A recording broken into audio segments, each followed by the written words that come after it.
mentioned earlier, this hall will be dedicated for all the workshops related to the banking day. We're going to start with the first workshop, Blockchain, Understanding the Blockchain and its Impact on Financial Services by ConsenSys. Our first speaker is Juan, Llanos, FinTech and RegTech lead at ConsenSys. You telling me why you're here, or what you're interested in? I lost my voice yesterday, so I'm going to have to... I normally speak very high volume like this, but... Is anyone willing to tell me why they're here? Are you already... Central bank. You're from the central bank. Excellent. Fantastic. We're going to talk about real-time gross settlement a little bit. And anybody else from a private bank or commercial bank? Yes?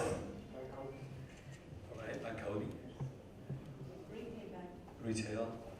Are you technical, business, executives? Legal? Yes. Okay. That's the most challenging one. Are there, how about the sentiment in general? Positive, skeptical, negative, on the fence, neutral? Curious. Curious, that's a good way, I like that. Yes, excellent. So, welcome, come in. We're going to talk about blockchain in the next hour. We're starting right now. And I'm going to assume that you don't know much, but please forgive me if I'm telling you things that you already know. Probably it will be the case, right? So, and the reason I'm here is I've been very lucky to be part of this movement, the blockchain and Bitcoin movement. I'm an immigrant from Argentina in the United States. And in 2012, I started attending the meetups in New York, meetups where you go to the communities and, oh, there's a new thing going on, the blockchain, blah, blah. And I had been looking at the Bitcoin product or project for a while because I was working as a compliance officer. My background is as a compliance officer for a non-bank financial institution, being a non-depository institution, right? So different kind of licensing, different kind of obligations, but it was a company that was going to be disintermediated by peer-to-peer payments. So we had, like, our core business was payments, cross-border payments. So imagine when Bitcoin comes up and if they say, oh, Bitcoin now you can send money in any amount from anywhere in the world between two mobile phones. So without using an entity. The initial promise of Bitcoin was, we're going to get rid of the government, we're going to get rid of the banks. That was a promise, right? It was kind of a libertarian, a anarchist movement, right? You probably know that. So, and I was working in this industry, payments, cross-border payments in New York for 12 years, and as a compliance officer. What do I see in this technology? A product that will kill my business, number one, as an executive or as an entrepreneur. And second, a wonderful vehicle to launder money across the world, right? So this is the initial perception, right? You have this way of sending value across the world, and the way the system works today is with a lot of controls in the checkpoints, in the translation points, the financial intermediaries, right? So now we have no intermediaries, we have this technology, right? And I remember the first situation was that the presidential candidate in 2012, Mitt Romney, who was against Obama in the second term, his tax returns were hijacked, were taken by a hacker, and he was demanding Bitcoin in exchange for it. So you started to see the word Bitcoin in the press because Mitt Romney's tax returns were being hijacked, and now the hacker was demanding Bitcoin, this anonymous form of payment. And if you don't pay me, I will release this and we'll demonstrate he's a rich man, a rich guy, right? So that was the environment. And one senator, Jack Schumer, started speaking negatively about Bitcoin in the press in early 12. I started going to the meetups. The second meetup I asked the organizer, may I give a talk about this, right? I think you're sitting on a very, very risky proposition, very risky platform that is already regulated. It's already regulated. That was my premise, right? how come this is regulated? This is technology. No one controls it, right? And then I proved that it was regulated. But I'm not going to talk about that. I traveled the world talking about regulation, compliance, how the blockchain is going to change everything. Now we're going to focus on how it will affect banking and financial services in general. But I have to give you my journey into understanding the technology from the point of view of non-technical. I'm non-technical, I'm not an engineer. I'm just a curious, I like the curiosity aspect, a curious, intellectually curious compliance officer and innovator. I want to change things for the better, right? So now we're talking about the blockchain era. We talked about the PC era, the internet era, and the blockchain era. And this is a very bold statement here. The most significant and valuable business systems in the world will be powered by blockchains. It's a bold statement, right? Some of you are already in a position to believe that, others are still discovering this, whether this is true or not. I am still doubtful, but hopeful that something will happen. This is another explanation of the same thing, right? We started with all these services, how the technology, the back end of the technology changed everything, the PC era. Then the internet, the democratization of innovation, of information, and the build out of applications or customer interfaces on top of a public network. The World Wide Web is a public network. It's already running. You don't have to pay for it. Just plug into it, you build an application, and you can build a bank on top of it, right? You can build a Facebook on top of it, a Twitter, any service on top of the World Wide Web, right? And now we have the blockchain, right? What is different? What is the difference? So the promise of the blockchain is these two: trust, decentralized, and value flow without intermediaries. And we're going to explain that very clearly. And I promise you, there is always a higher authority. We just came back from the main hall across the street where the Prime Minister, oh, sorry, there's a furniture failure there. So, everyone was looking up to Mr. Hadidi as the political leader of the country. And everyone, he walked out of the room, the whole hall walked out of the room. Right? That's because we follow authority and power, right? It's a natural thing. We always look up to something. We always trust someone, somewhere, right? And the promise of the internet and this kind of the technology, distributed technology, is that we should trust ourselves more than anything in the middle, right? So this is what, when we're talking about decentralizing trust, it's about removing the trust from the center and pushing it to the periphery, right? That's one thing that's going to happen with this technology. That's happening with this technology. And the second one is that now you can transfer value without intermediaries. Think about transferring value without intermediaries, right? Banks, that's their role, the raison d'etre, right? If they don't have, they exist because they're trusted brands and operational engines where people's savings, transactions, accounting systems, balances, vaults, safes are kept. So we trust, 100% trust this brand, this bank. And if there's a problem, I get a new, if I lose my credit card, I get a replacement card. If I lose my password, I get another one. If the government mishandles the economy, I lose everything. Sorry. But I'm from Argentina, and I had four episodes of hyperinflation in my lifetime. 4 episodes, and I'm 50 years old, right? That means that hyperinflation depleted the value of my family's savings completely in 1 year.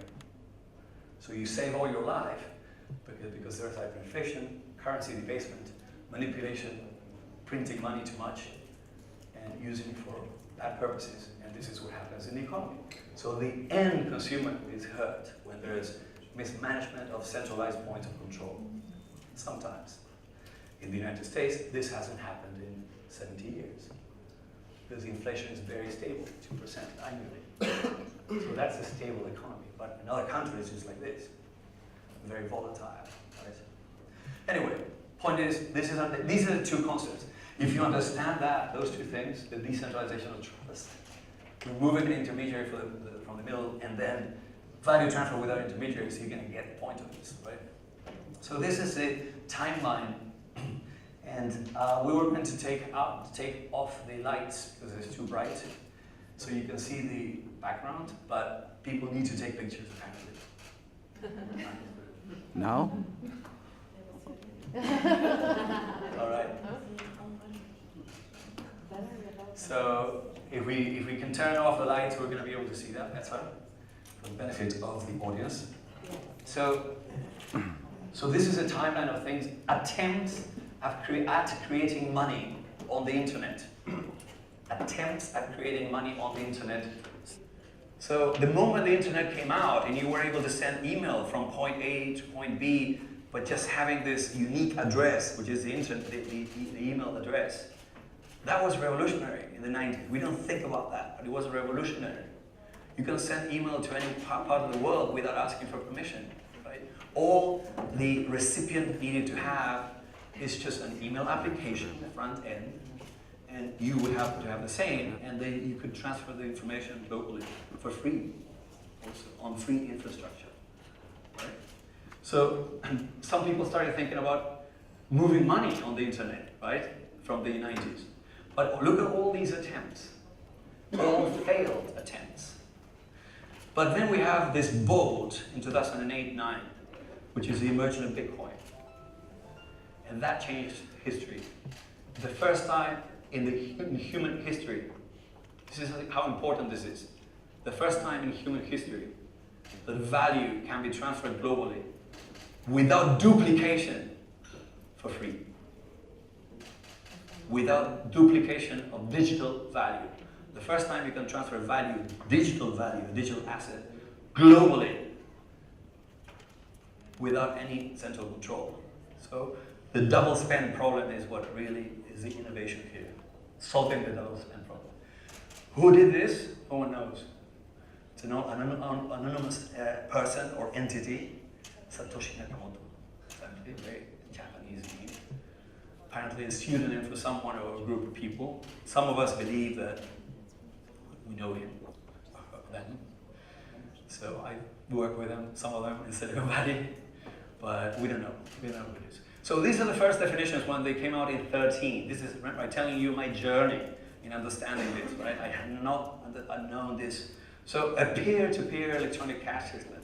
So the design of Bitcoin was to be a replacement, a digital version of cash. And cash is a bearer instrument, right? It's a bearer instrument. I'm bearing this bill, 20,000. I own it. I give it to her. You can have it. Touch it. Now you own it.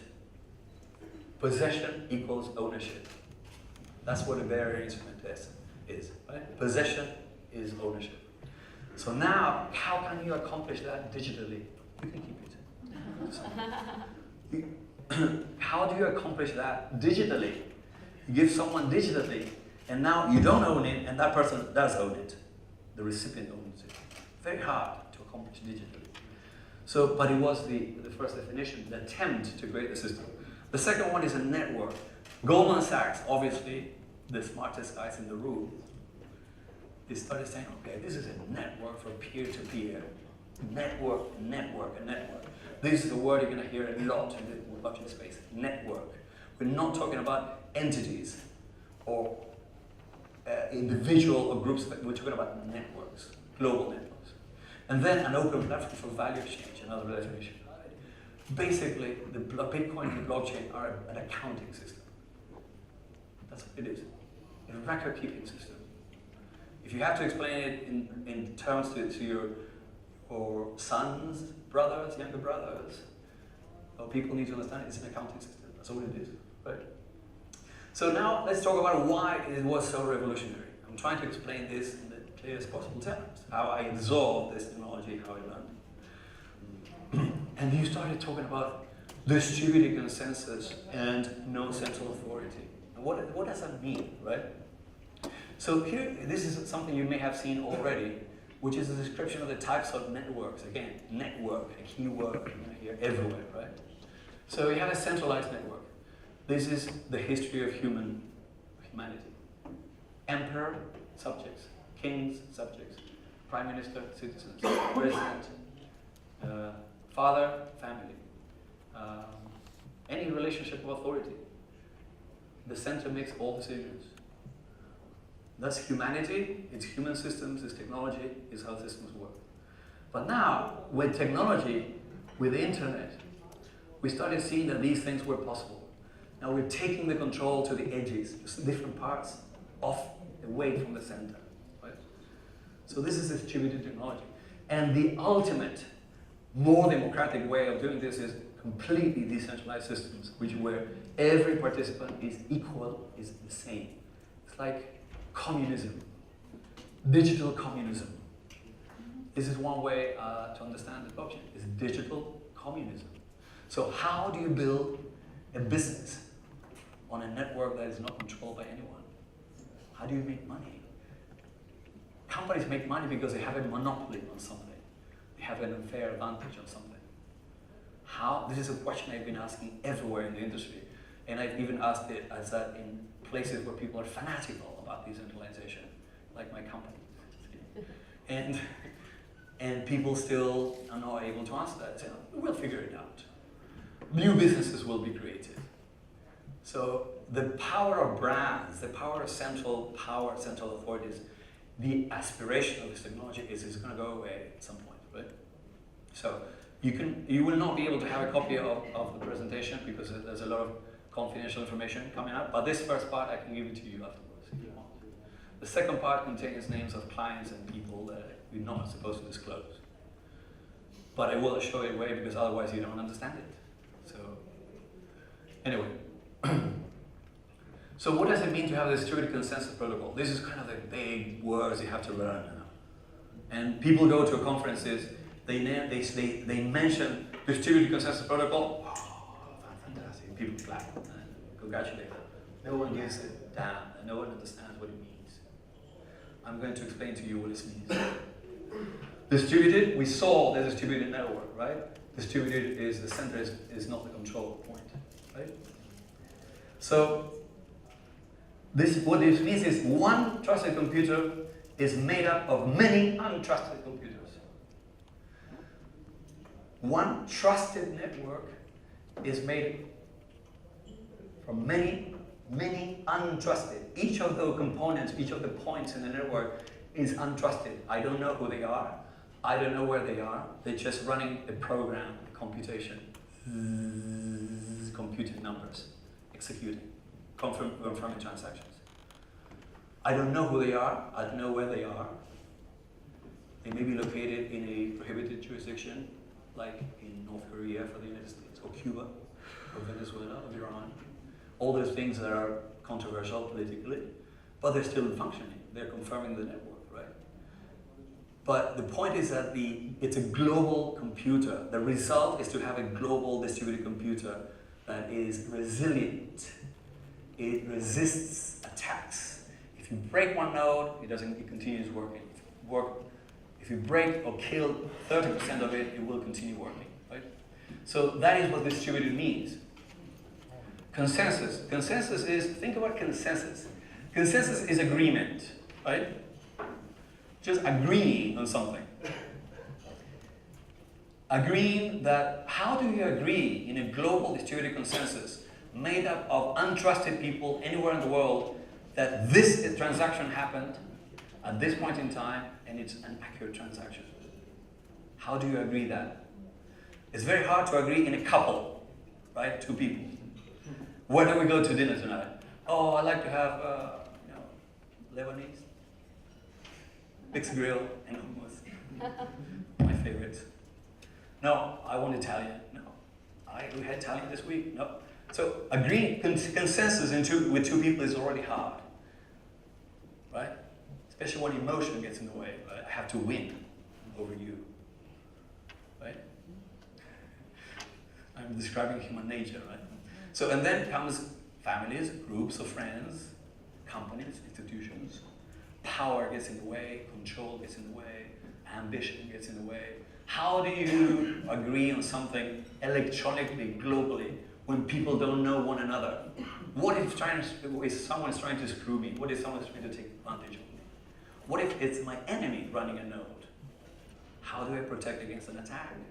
How do I know that he has the best interest of the network at heart? We don't know that in a distributed electronic digital system. So how is it done? Traditionally, consensus is done by a supermajority. This is people voting in Congress. 51%, the bill is passed, right? That's how democracy works. Or, in other parts of the world, like some places where we know very well, one guy makes the decision, advised by two other guys. Yeah, this is the way to do it, go. And everyone says, yes, sir. Right? And then, a benevolent dictator. I'm talking about a benevolent, someone who has good intentions, but is unipersonal decision maker. Right? So now, we have the Satoshi Nakamoto consensus. Satoshi Nakamoto invented another way of deciding across the world without in a distributed network. And that is called the four-choice rule. Tony, you don't have to remember this, but let me explain to you. The blockchain, you've probably heard about mining in the blockchain. Have you heard about mining? So what miners do is they win a race to earn the right to insert the last block on the chain. If they insert the last block of the chain, they win. Why? Because the longest chain is the true chain. That is Nakamoto consensus. The version of the truth that is the truth for everyone is the longest chain, the longest blockchain. That's why it's called the fork-choice rule. So there's multiple forks and the longest wins all the time. It's happening all the time behind the scenes. We don't have to understand the technology. Just understand that the longest chain wins. That's what the Nakamoto consensus is. And finally, a protocol is a set of rules that in the digital world, there is called proof of work, which is a system to make changing the state expensive. So proof of work is the mining algorithm behind Bitcoin and Ethereum today. And it means that you have to prove that you have expensed resources. You have to prove you invest a lot of energy, a lot of computation to earn the right to insert the last block on the chain. And it's a protocol because it forces you to act honestly by investing a lot of money.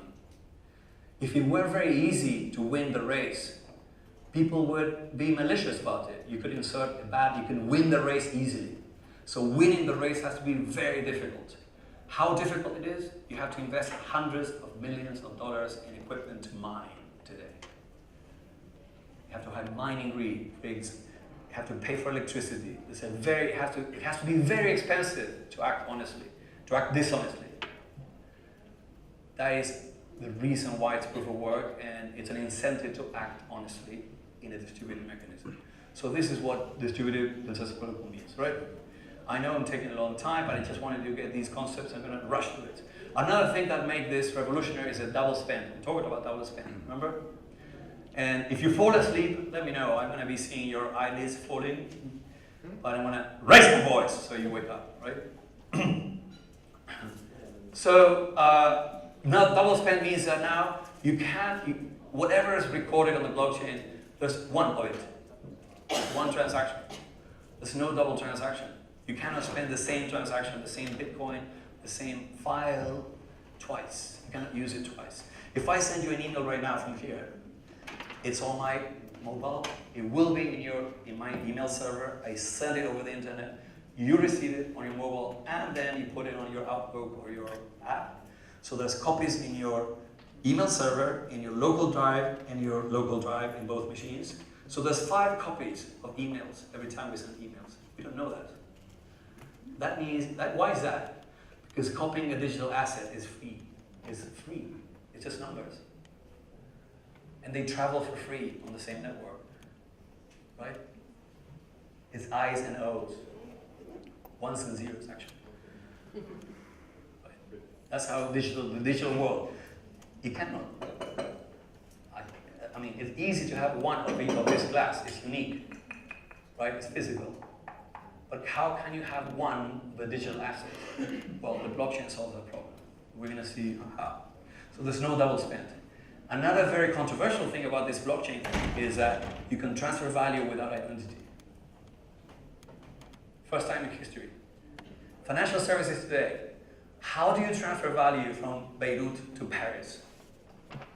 You go to an institution that identifies you.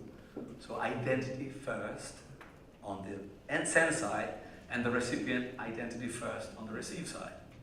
Once the account is opened, you fund the account, you transfer it through a messaging system like Swift, and then the transaction is settled through systems. 3-4 days later, you get the payment on the other side. Okay? That's the way international payment works, right? But identity goes first. Without, you used to be able to send payments without identity in the times of money laundering 30, 40 years ago. When the wires were strict, the wires didn't have identity. They were all anonymous. But now the law has changed and has made international messaging, has made identity obligatory in international messaging, right? So there is a rule, a standard in the modern world, and now comes this technology where you can send value, $100 million, $1, a fraction of a dollar, $4 billion. Last week, someone purchased $4 billion. One transaction. No identity. Is it good or bad? Okay, good question. We'll see how to solve that problem. Very good question. Subjective. It's subjective. Okay, but I'm describing the technology objectively. We're not passing judgment. I'm trying to explain how the world works and why this technology is revolutionary. Why this technology is revolutionary, okay? Another thing that makes this technology revolutionary, the database is public. Do you publish your own databases, your own hard drives with your family pictures for everyone to see? Do you publish your account balances in the banks? Are they public? Are they visible? No. Yes, in Bitcoin. You can see all the balances publicly at all times. You can see the transactions happening in real time. You can see the machine running the transactions, executing the transactions in real time. We don't have time to see that. So the transparency is radical in this technology. And then finally, it's open. You can download the software, and who in your family is doing something with cryptocurrency tokens, or your baby brother? Yourself? Yeah. So you just download your brother, maybe, or yourself. You download open source, you download the software, and you start creating your own payment system, free of charge. No questions asked, no licensing, no permission. This is why the technology is revolutionary, right? Okay, let's talk about the first one, distributed ledger. What does it mean to have distributed ledger? Is it a good thing or a bad thing, right? If you think about the old paradigm, each company has their own transactions and their own databases, right? Now we have a single database and multiple companies looking at the same exact copy of the data. Is that good or bad? Many people believe it's very good, with some reservations. And we're going to see if it's good or bad. I think it's fantastic because it reduces the need to create individual siloed databases anywhere in the world. Right? The costs go down. Right? Why is it a blockchain? Because all transactions are chained one to each other cryptographically with some complex mathematics, and they're inserted in blocks, and they're all connected. It's a chain of blocks. That's all you need to know about the blockchain, right? Okay. Are we clear about the blockchain so far? Has this in any way improved your understanding of this? I hope so. Okay. So, but this is not all. This is between 2009 and 2014. Now we have an evolution of the technology. You were not expecting this. The plot thickens. Things get more complicated.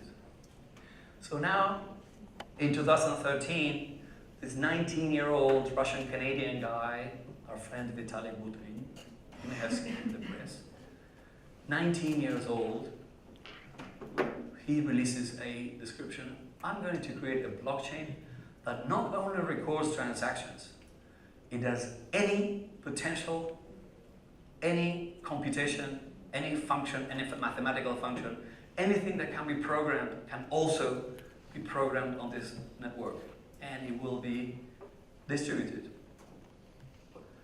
This is what Ethereum was born, right? So now we have the same features, exactly the same features of the first blockchain, the first Bitcoin blockchain, but now we have potentially more things. One of the additional things is the mechanism the protocol to make false expensive. Remember that in Bitcoin you had to invest a lot in mining. So it was expensive to be able to earn the right to insert a block. Now, there's new ways of doing that, and it will not involve expending energy. It will involve making a security deposit. You make a security deposit, and if you act dishonestly, you lose it. So you have to be an irrational idiot to try to break the network, right? Maybe. That's a good question. People now are questioning, oh, now instead of investing energy, having mines in Georgia, Iceland, China, Venezuela, cheap electricity locations, now if I have a lot of ethers, I can have the right to insert my blocks, creating monopolies. Valid, very valid question. Well, but these guys are thinking it around, and they're saying that the crypto economics, the incentive mechanisms will spread out and the problem will be solved. Still TBD. That's an excellent question. So we have a new way of doing protocol agreement on things for earning the right, called proof of stake. Don't even put more about that. And now we have this new network, Ethereum, that has cryptographic security, just as Bitcoin. It's also distributed, just as Bitcoin. It's immutable. Immutable, it cannot be changed. It's a permanent database that, at a minimum, is tamper evident. If you try to change something, the world notices immediately. Imagine if someone tried to change a balance on your bank account. Would you notice as a client, as a customer? When do you see your balances, your bank account balances? When? How often? Every couple of months. Okay, every couple of months. Directly on my phone. Are you aware of all the cents that you have in your balance? Do you know there's a movie in the United States, Office Space? Remember Office Space? Cents out of bank account. When these guys were stealing cents out of each account and they became millionaires, no one was looking at the balances. And there's examples of corrupt banks where they have parallel accounting systems and no one knows. I'm not saying anyone here in this room, but there's banks that have parallel accounting systems. And they have criminals on their payroll. Okay? I'm not saying that this is happening in this country, but it happens. So now we have a transparent database and everyone sees if there's a change. Isn't that revolutionary? Okay? So I'm trying to make you understand the features and the attributes so you draw your own conclusions or you have your doubts, ethical doubts. Is it good? Is it bad? And then the invention with Ethereum is this. The real invention, the real difference is the programmability of the network. You can program more complex logic. You can build anything on a distributed network.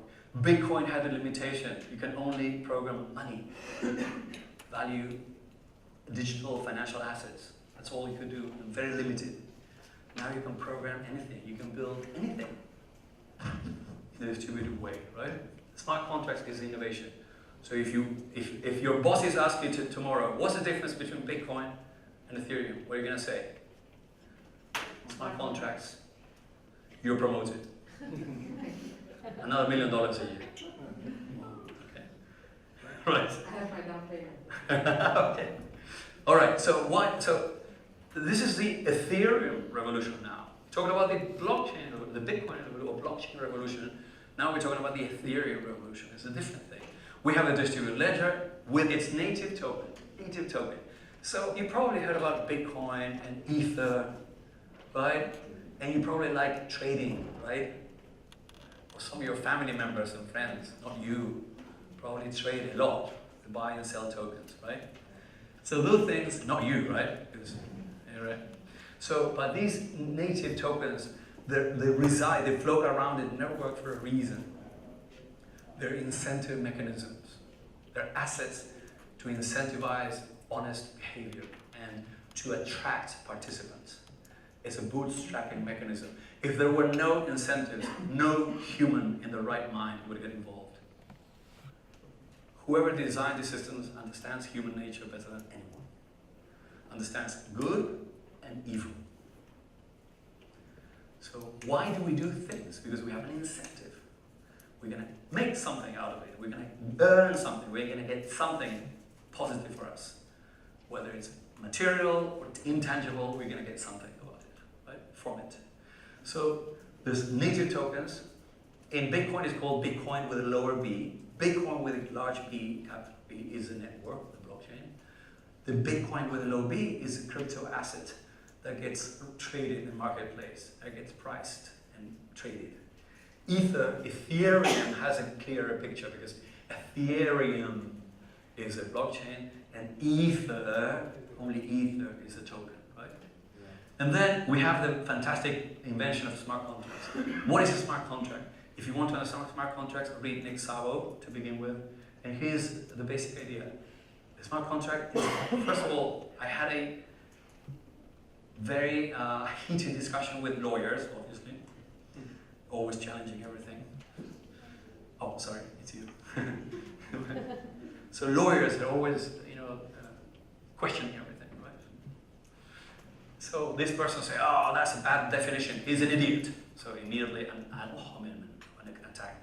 Why would you attack someone that makes a mistake? I'll never understand that. Anyway, so they were saying that Nick Szabo was an idiot because he had not understood, he didn't understand smart contract or contract law as it exists today, right? But what he meant was not that it's exactly like a legal agreement that we have in the system today. It's just a way of, this is his own words in 1997. This guy's a visionary. He thought, when he saw the internet, he saw that in the future, many of the things that are now written in paper that need to be read and understood by an expert that charges a lot of money, like lawyers, could be read and interpreted by computers. This is all he's saying. Now we can put words or clauses that can be digitally read, machine read, right? So we have contractual clauses embedded in the hardware and software to make the breach of contract expensive, meaning the enforcement comes from the machine, so it's impossible to break. Imagine we had an agreement where that's impossible to break. You eliminate human subjectivity. You eliminate discretionary power. That is transformative for humanity, right? I'm sorry, I have a question here. So Please. how does the machine decide whether I have been breached or not? Usually here we have the court. The court decides whether this party is breaching the contract or not, but here who makes the decision? The machine. The machine decides. Okay, what is an agreement? An agreement, let's look at a very basic agreement. Collateral, bonding. Collateral is a security deposit, right? I just move money aside to support my promise and guarantee you that I will perform an action. If I don't perform the action, you take money. What if you do not perform? Okay, I don't perform the action digitally. Remember, this is a digital world. Everything is electronic. I'm delivering to you a service electronically or a product electronically. So everything runs in the machine. Imagine 25 years from now that everything is digital. Okay, you have to make this suspension of disbelief. Suspend your disbelief and think about the future. Everything is digital. I'm supposed to deliver to you a digital asset. For example, proof of the delivery of shipment of merchandise in France. Everything comes, the port receives the container has a sensor, the sensor crosses some sensor, the container crosses some edge, the sensor picks up that, and that is a signal that triggers a confirmation to you that the promise was fulfilled. So if the container doesn't cross a sensor, I breach contract. So the deposit immediately gets So you're made whole. You're made whole, right? That is what they're saying. So there's some things that today require controls, auditing, verifications, that maybe they're error prone because they're handled by humans, that now could be executed digitally in a future of digital transformation, digital supply chain. That's all it's saying. You're looking at it from the point of view of the legal process and how justice works today with humans in different roles. You have the executive branch, legislative branch, the judicial power. It's all the division of power and the checks and balances and all that. We're not talking about the legal system. We're talking about, this is why it's a bad name. Smart contract is not a good name. But those are great questions that we should discuss. But this is what he's saying only. The digital things will work differently. So, and he goes on to say smart contracts, protocols, user interfaces. He uses computer science language. That's what's so difficult to understand.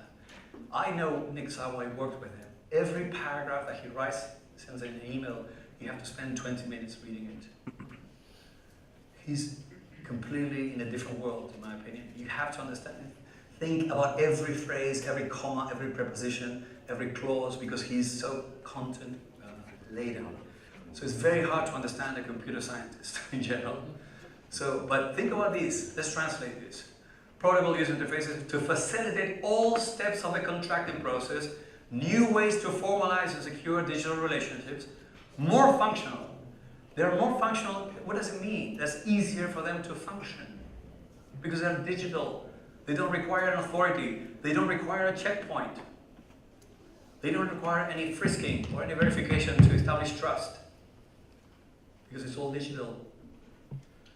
Every time I walk into a building in Beirut, I get frisked because people don't trust me. It's about trust. Who is this guy? Maybe he's carrying something dangerous. It doesn't happen in the digital world because the code is open, is verified, is checked by hundreds of thousands of machines at the same time, right? Anyway, reduce mental and computational cost. This is all what digital transformation is. Reduce digital computational costs, right? Automated agents, send and receive transactions, runs the code, modifies the state. So all these things that are explained by Vitalik 15 years later in the paper, right? And this is what a smart contract is. It's a program that executes some transactions digitally. So now we have the driver, we have the rider, and we have Uber in the middle. Uber is a company in San Francisco, has a building, has employees. It has many people working behind. You can arguably, in the future of digital world, convert everything into a smart contract in a machine. Same with the DTCC. This is more up to you, the clearing houses in the world. Just as this is a bearer asset, possession equals ownership. Transmission equals settlement in the blockchain. This is revolutionary. Yeah, but this is centralized. Okay? This is centralized. So what I'm talking about is now that you can replace this with a smart contract. And remember that this smart contract is run by hundreds of thousands of computers at the same time. So the computation behind the scenes, the confirmation, the infrastructure is free and distributed. Isn't right? there an issue with capacity? No, on the contrary. Well, there are some issues with capacity. But if you have to build for scale in your own company, do you know how much you have to invest in servers, in capacity, in all these things? Well, What's the risk? What's the risk? Well, there's many risks. We can talk about risk. There's another workshop on that. It costs $15,000. So this is free, right? Okay. So we've taken 40 minutes. I'm sorry that we're not going through the use cases, but I'm going to go through the use cases fast because if you don't understand this, now you can apply this to any product, and I'm going to go through the products very quickly. But the blockchain emerged. The whole concept of the public blockchain is about freedom. Permission, no permission to create a financial system. You can create a bank, you can create a currency, you can create a payment network, you can create anything for free if you have the inclination and the knowledge to do it today. That is revolutionary and dangerous. And this is why regulators are very worried about the world, right? Okay, so this is, are we clear what the blockchain is? Or do you have a better understanding what the blockchain is now? I hope so. And then apparently there's a recording to this. Is this being recorded?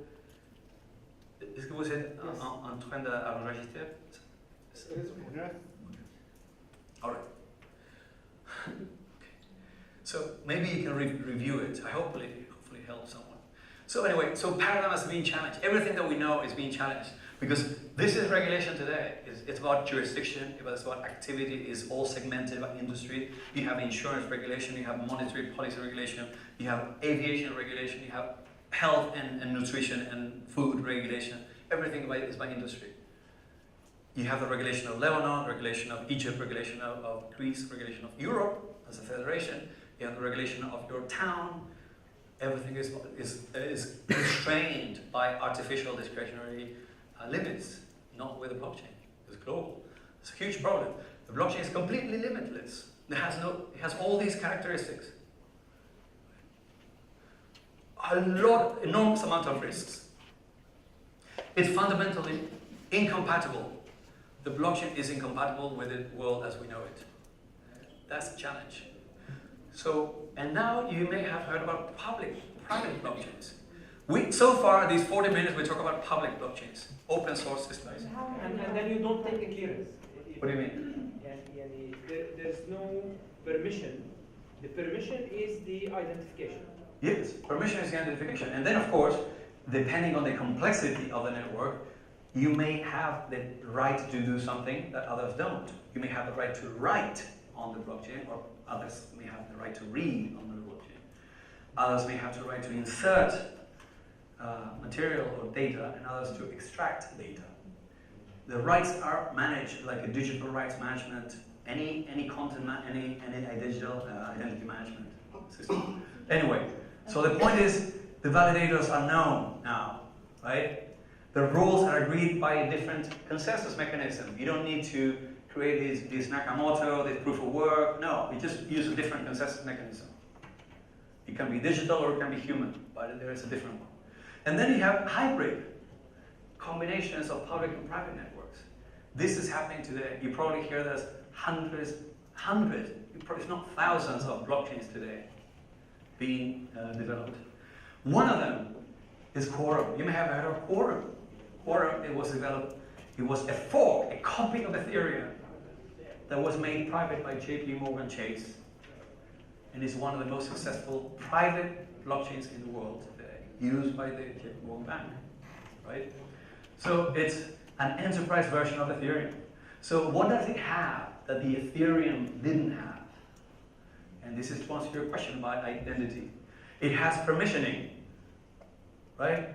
Privacy, right? You have performance. Someone asked about scale limitations. You asked about scale limitations. Now you can send transactions much faster than the other time. The confirmation times are slower in your blockchain, right? You can configure the consensus, and then you have settlement finality, which is required by law. You know, the International Organization of Securities Commissions, the IOSCO, requires settlement finality for all digital assets. That means that once they are settled, it cannot be reverted. There's no probability that they can change. If you use the open blockchain, there's always a probability that it can be changed. We're not going to get into that. But there's some trade-offs, things that are not possible with open blockchains. But private blockchains are solving those problems, right? So while the law changes over the next 15 years, we will need to build and work on private blockchains. Otherwise, no government, we're working in Dubai, we have been working for over a year in Dubai. The government of Dubai works only on private blockchains. Singapore also works on private blockchains. Your banks will probably only work with private blockchains. They're going to make a big mistake though, because the world will eventually be open. And if you marry the wrong private blockchain, you're going to have to invest again in 20 years and be out of business maybe, because it will be expensive to change. So there's a risk of choosing the wrong blockchain. So which blockchain do you choose? We're going to talk about that. So here's a comparison of the blockchains: Ethereum, Hyperledger, Bitcoin, Corda, Ripple. These are probably the biggest blockchains in the world today. I'm not going to leave this, but you can take a look at, for example, the ConsenSys algorithm. Remember, we're talking about consensus. Now we're going to talk about consensus, right? Which we know what consensus is, right? And ConsenSys is my company, ConsenSys Systems, but it's also consensus, SUS, consensus, the agreement, right? You have proof of stake in Ethereum, also and proof of work and stake in Ethereum. We explained that. This is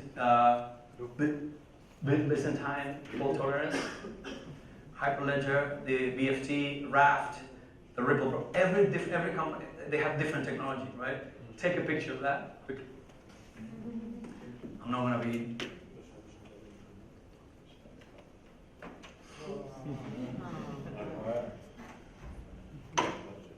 Three, 2, 1, gone.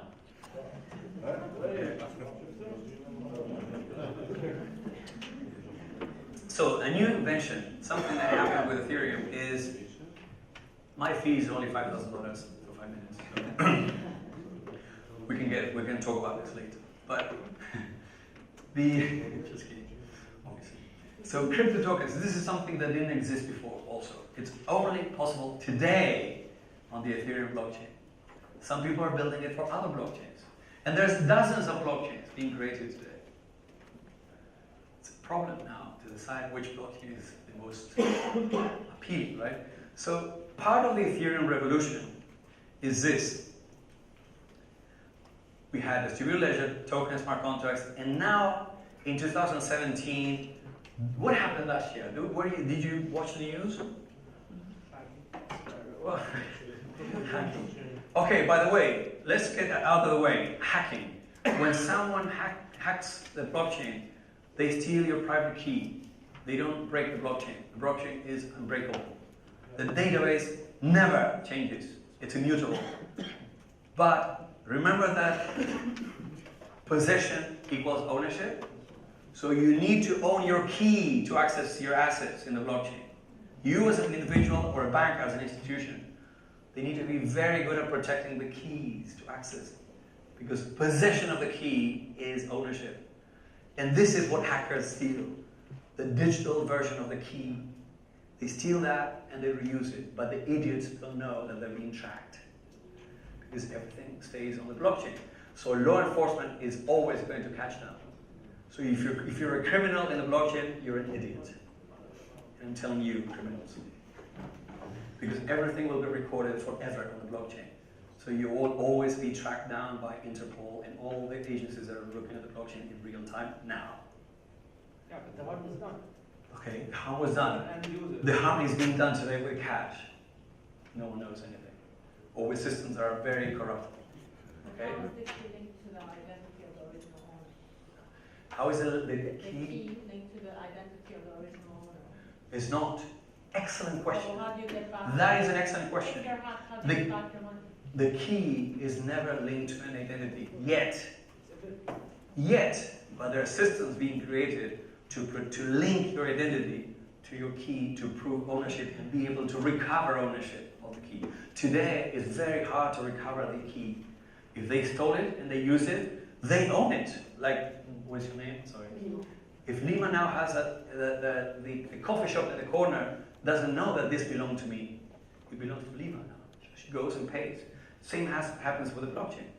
But if I report a theft, no one is able to track this. These serial numbers don't go anywhere. They're just nothing. But in the blockchain, the serial numbers mean something. Because every transaction is linked to the previous one.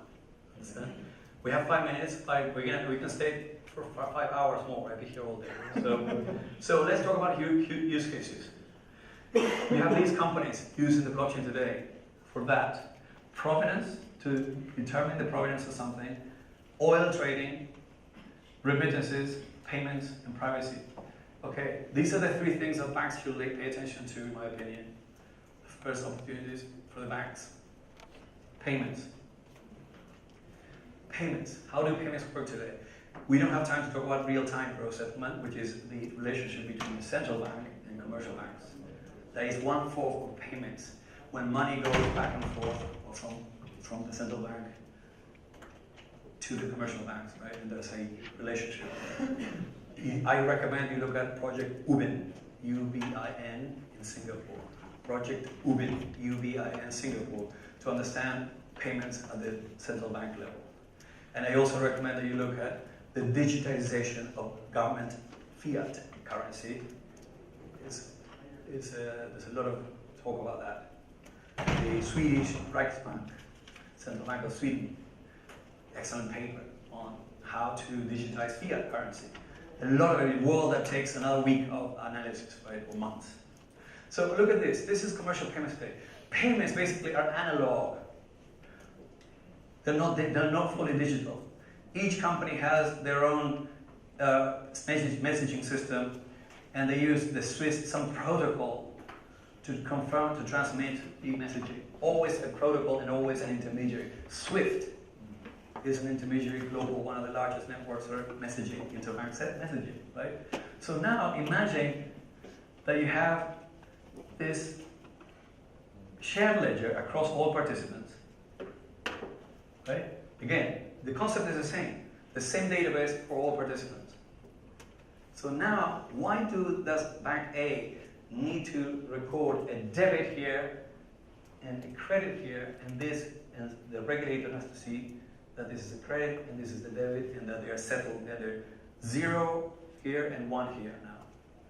If the database is already showing that, and everyone is seeing it, there's no more accounting, no more auditing necessary. And this, I'm talking about 20, 25 years. Right? So all of the controls, the second guessing, and the distrust that you have on the other party, counterparty risk, it's called counterparty risk, goes away. Okay? All right, and what happens here? What you do is you tokenize, you create a unique, immutable digital representation of the currency. An internal currency in the bank or in the network of banks that is agreed upon by consensus, approved in the central bank, that serves to create settlement across the network. That is called tokenization of fiat. It's something that is happening today. Imagine the costs that are reduced in your financial institutions when you don't have to control the balances in any account. Across a network of participants, right? That's called Project Adhara, and it's run by Julio Fauda of Santander. If you want to know more about Julio Fauda, Google him. Santander Bank. Second opportunity, identity. Identity is a mess, huge mess. Every financial institution has their own database. You have a database of clients, you have a database of clients, you have a database of clients. I, as a user, have to pass KYC 15 times in my lifetime. Inefficient. And it's all about reducing costs. So how do you do that? You replace this with a distributed network that everyone trusts because it's viewable and verifiable. So you have a single platform for all participants. Distributed KYC, we're working on that. So you can instantly onboard someone because it has already been verified someone else. Of course, the regulation has to change. People have to get comfortable. The banks have to be comfortable. The lawyers have to get comfortable. It's going to take time, right? Asset custody, another opportunity. Banks are very, very, very good at security. Some of them, most of them. They have immense investments in security, in crypto cybersecurity, right? Cybersecurity. Why not use that instead of to protect something that is, the balance is protect private keys and we solve that problem. The banks are key to make that determination, like your name, ma'am, the back. Well, she's not looking, but he said something fundamental. Currently, it's not possible to link a private key to an identity. Banks could be doing that because they're trusted intermediaries. So you could reinvent yourselves. If you feel threatened that you're going to be taken out of the picture, if you do asset custody and private key management, you're going to be very valuable institutions in the future. So capital markets, fund distribution, clearance and settlement, all of these things can be done. Capital markets are being distributed. Fundraising, last year, the crowdfunding, that is an incredible disruption of capital markets. Capital formation. It was left to an elite of early stage investors, angels, and venture capitalists. Now anyone can invest in any project around the world, even 100 euro, and be part of an early stage protocol or company. That is revolutionary. Capital markets are being revolutionized. Insurance. Anyone interested in insurance? Okay. You can repackage and trade through tokenization all the risks. I know we have to go, but we have other applications. We have tax compliance, prevention of money laundering, audit and regulation, insurance, accounting, records management, identity management, digital title deeds, automated legal contracts, last will is investment. All of that is possible today. It's being done. It's being researched. And it's being built today. So, why the blockchain? Because of these things. For you, we talked 40 minutes about the open blockchains because it was necessary to understand that, in my opinion. If you don't understand that, and by the way, don't say, I think it's wrong to say, oh, that is never going to happen. We're going to build on private blockchains, all these things. We're going to reduce our costs, transform our operations. We're going to be fine. That world, it will continue. So be attentive to open blockchains, right? And I'll give you strategic advice for free, right? It's going to save you a few $1 million, but it's free because I'm generous. So you can do all that. Simplification, regulatory compliance, minimize fraud, clearing settlement. So we are truly in this. And these are the benefits to you. If you don't believe in this, okay, it probably will take a long time for Beirut to catch up, in my opinion, given the some limitations. But you are already privileged enough to be paying attention to this. You are already ahead of the pack. So you can start building those digital transformations in your company. Right? The world is going to be a network of interconnected systems. You cannot be an island. If you're an island, you're out. And if you think small, and think like a lake, it's up to you. But we can think about an ocean. Thank you very much.